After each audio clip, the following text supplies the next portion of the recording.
கொழும்பு மத்திய கல்வி அமைச்சு 1000 பாடசாலைகளை தேசிய பாடசாலைகள் ஆக்குவது என்று எடுத்த ஒரு செயற்திட்டத்துக்கு எதிராக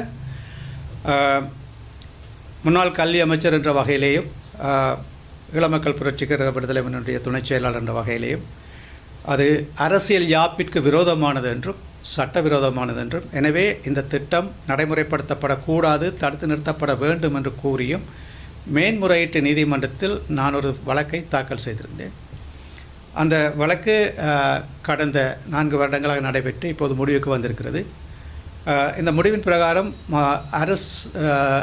சட்டமா அதிபர் திணைக்களம் அண்மையிலே கிட்டத்தட்ட ஒரு வருஷம் இருக்கலாம், அவர்கள் கூறியிருக்கிறார்கள், இந்த திட்டத்தை, அதாவது இந்த 1000 பாடசாலை திட்டத்தை நாங்கள் சொன்ன இந்த விஷயத்தை இதை நடைமுறைப்படுத்துவதற்கு எமக்கு தற்போது சட்டம் இல்லை என்று மிக தெளிவாகவே அவர்கள் கூறியிருக்கிறார்கள். ஆனால் அதற்கு முரணாக பிரதமர் நாடாளுமன்றத்திலே 1000 பாடசாலைகளை மாகாணத்துக்கு திருப்பி கொடுக்கின்ற உத்தேசம் நமக்கு இல்லை என்று முரணாக கூறிய காரணத்தால் அந்த பிரதமர் அல்லது கல்வி அமைச்சர், அவர் தான் கல்வி அமைச்சரும் கூட, அவருடைய கருத்தை நாங்கள் நீதிமன்றத்திற்கு சமர்ப்பித்து கூறியிருந்தோம், இங்கே 2க்கும் முரண்பாடு இருக்கிறது, ஆகவே எங்களுக்கு தெளிவான பதில் தேவை என்கின்ற வகையில் நாங்கள் நீதிமன்றத்திற்கு சமர்ப்பணம் செய்திருந்தோம். அந்த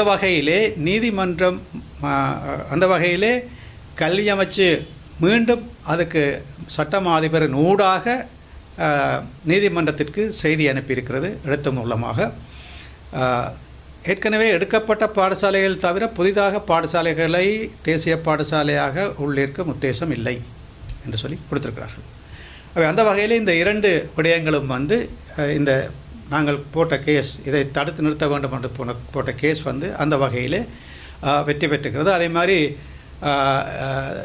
கல்வி அமைச்சனுடைய செயலாளரினூடாக அனைத்து மாகாணங்களுக்கும் கடிதங்கள் வந்திருக்கின்றன. இந்த தேசிய பள்ளிக்கூடம், இந்த போர்டு எல்லாத்தையும் கலட்ட சொல்லியும் இந்த அதிபர்கள் இந்த தேசிய பாடசாலை என்கின்ற இந்த பதவி முத்திரையோ அல்லது கடித தலைப்போ பயன்படுத்தக்கூடாது என்பதுமாகவே நிர்வாக ரீதியாகவும் சரி, சட்ட நீதிமன்றத்தின் ஊடாகவும் சரி, இந்த பாடசாலைகள் எடுக்கப்படுகின்ற முயற்சி தடுத்து நிறுத்தப்பட்டுள்ளதுடன் எடுக்கப்பட மாட்டாது என்ற விடயமும் மத்திய கல்வி அமைச்சினால் எழுத்து மூலமாக நீதிமன்றத்துக்கு வழங்கப்பட்டுள்ளது.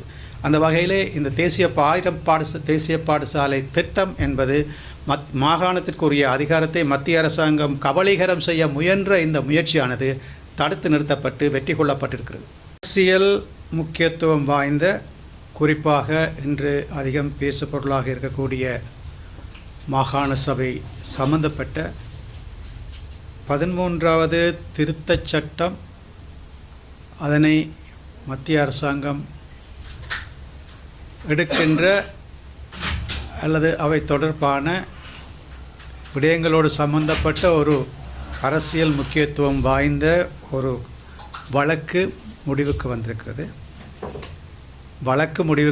அதனால் அது சம்பந்தப்பட்ட விடயங்கள் இன்னும் மேற்கொண்டு செய்ய வேண்டிய வேலைகள் இருக்கின்றன. உங்களுக்கு தெரியும், 13வது திருத்தச் சட்டம் என்பது அரசியல் யாப்பினுடைய ஒரு அங்கம், அரசியல் யாப்பினுடைய ஒரு திருத்தம் என்று சொன்னால் அரசியல் யாப்பு தான் அது. இந்த 13வது திருத்தச் சட்டத்தின் பிரகாரம் பாடசாலைகள் மாகாணத்திற்கு உரித்தானவை. ஆனால் தேசிய பாடசாலை என்ற பெயரால் இந்த 13வது திருத்தச் சட்டம் வந்த பின்னால் யுத்த காலத்தில் ஏறத்தாழ இலங்கை முழுவதிலும் 350 பாடசாலைகள் தேசிய பாடசாலைகள் என்ற பெயரால் மத்திய அரசாங்கம் தனது கல்வி அமைச்சின் கீழ் கொண்டு வந்தது. அதிலே கிட்டத்தட்ட 20 பாடசாலைகள் வடக்கு மாகாணத்தில் இருந்து எடுக்கப்பட்டிருந்தன.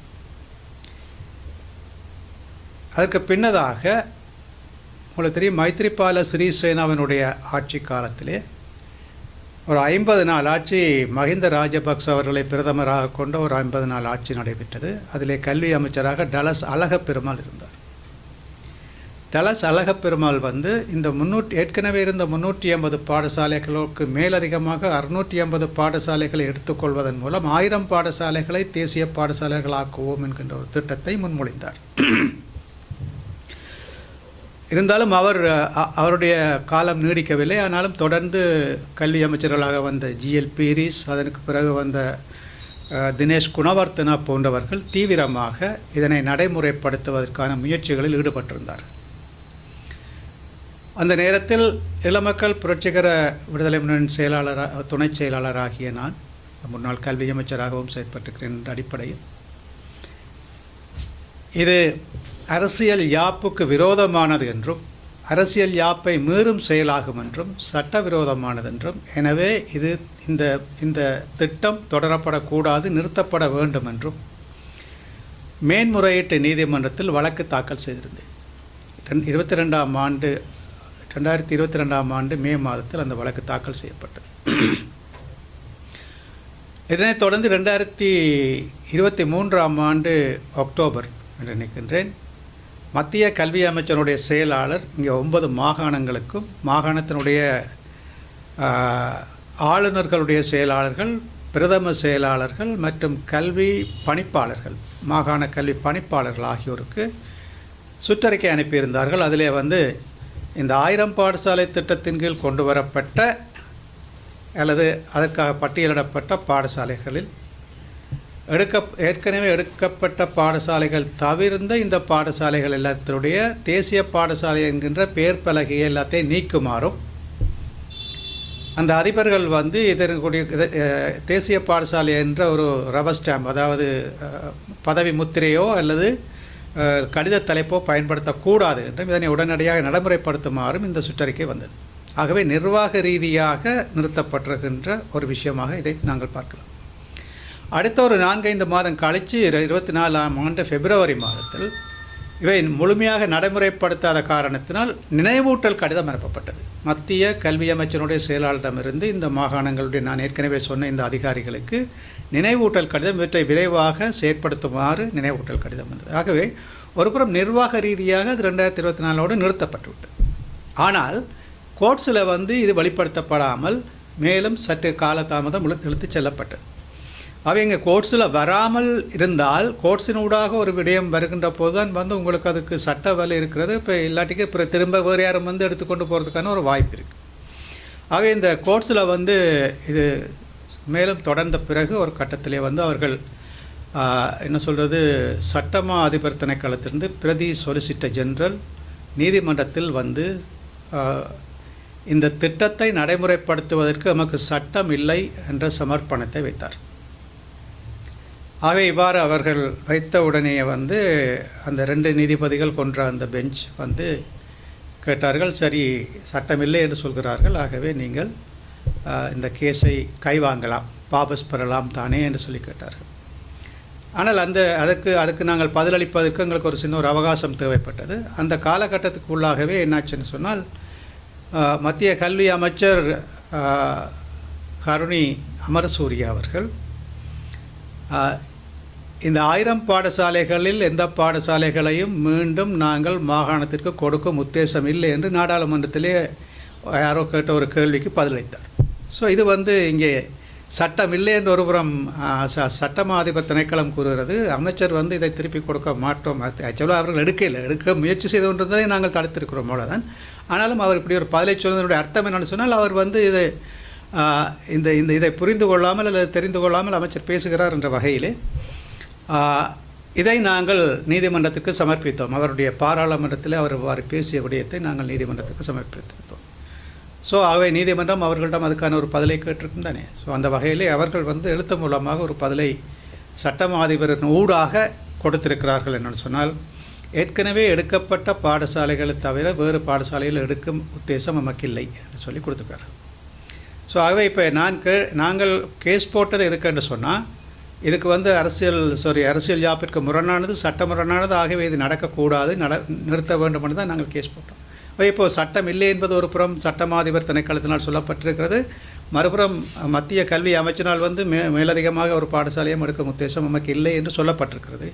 இந்த 2 விடயங்களுக்கு அப்பால் நாங்கள் ஏற்கனவே இந்த சட்டம் எதனை குறிக்கிறதுன்னு சொன்னால், ஏற்கனவே எடுக்கப்பட்ட பாடசாலைகளும் சட்டவிரோதமானவை என்பதை தெளிவாக வெளிப்படுத்துகிறது.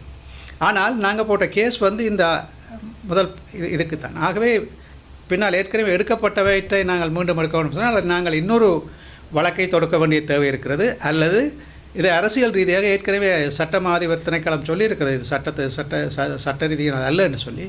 ஆகவே அதை பேஸ் பண்ணி நாங்கள் அரசியல் ரீதியாக மத்திய ஆட்சியாளர்களோடு பேசி அதனை தீர்வு காண முடியும்.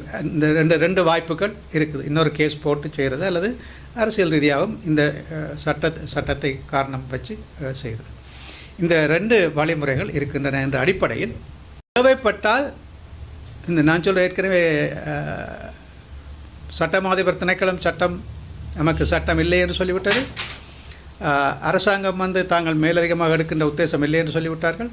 இதுக்கு மேலே நாங்கள் போகிறதாக இருந்தால் நான் ஏற்கனவே சொன்ன மாதிரி ஒன்றில் நாங்கள் புதிய ஒரு கேஸ் போட வேண்டும், இல்லை என்று சொன்னால் நாங்கள் அரசியல் ரீதியாக கையாள வேண்டும் என்ற நிலைமையிலே நாங்கள் தேவைப்பட்டால் மீண்டும் இந்த வழக்கு புதிதாக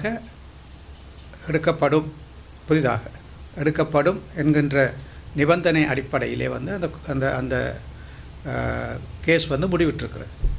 இதுதான் சாராம்சம்.